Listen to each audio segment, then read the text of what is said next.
Austria is a Central European country bordered by Switzerland, Germany, and Italy. It has several cases of exceptionally terrible police mishandlings within. For example, in 1998, an Austrian citizen of African heritage turned down a one-way road in the opposite direction and was stopped by police. They made him leave his car, pushed him into shrubs, and beat him with nightsticks. One officer was quoted to say, "Why are you driving the wrong way?" and proceeded to call him a slur. In another case, a Serbian immigrant who lived within Austria for 20 years attempted to pay a parking ticket that was given to his friend. As the police heckled him, he fled to his home, only for his apartment to be stormed by 25 to 40 police officers. They detained him and his wife, leaving his 3 children to fend for themselves at home. Officers were reported to call him ethnic slurs for Serbians and Romanis, gypsies. Unfortunately, the police involved in these events faced zero repercussions, reformation of the police, or any action to remove them from their positions. As an example, workers of a Chinese restaurant were unnecessarily charged with providing identification, and some were even detained for not following their instructions. A fellow worker lodged complaints, but they were ignored and the workers detained remained in custody. As said, no police officers received discipline for this event.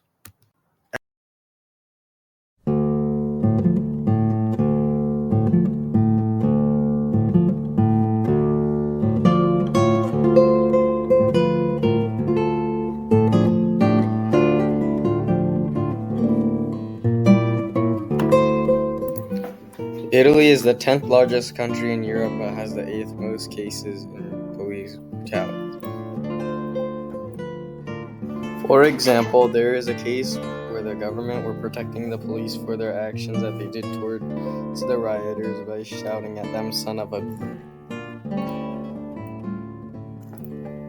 In another similar case where there was rioters, a person was killed by the police. The injuries were so bad that it would have taken over 3 weeks for someone to recover from those injuries. So, why is this happening in Italy?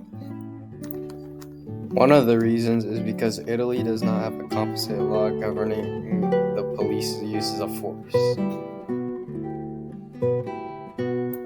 Another reason is that the central government often protects the police's actions even though it is clear that they often overuse force.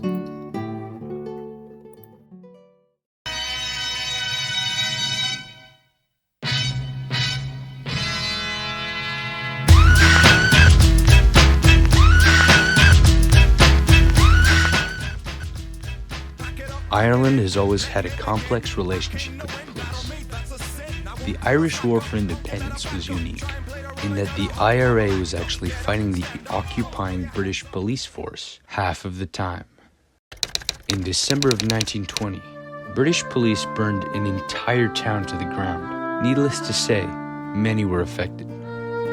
Police brutality in Ireland is definitely bigger in a historical context, but don't misunderstand the statement.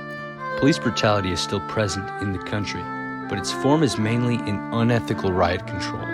Ireland has a history of riots based in causes. The Troubles, some 30-odd years of rioting based on fighting anti-Catholic discrimination, was a clash between the citizens of Ireland and the police. Many felt a distrust with the police and a divide with the people growing. Fast forward to 2023. A man stabs 3 children and a caretaker. In the scramble, far-right Irish citizens spread terrible, false rumors that the attacker was a foreigner. Within hours, people were in the streets, and within all the confusion, many random non-racist Irelanders joined the struggle. Although it was unnecessary and should have been stopped, the Garda recklessly handled the situation. Many were injured by the police, needlessly arrested.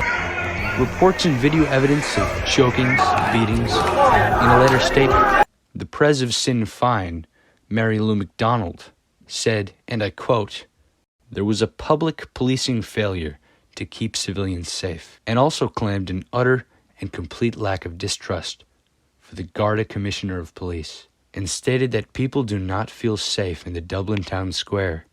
Clearly, the Garda is a mismanaged, unmitigated force, and many Irelanders agree that when the people fight in Ireland, the police fight back tenfold, needlessly.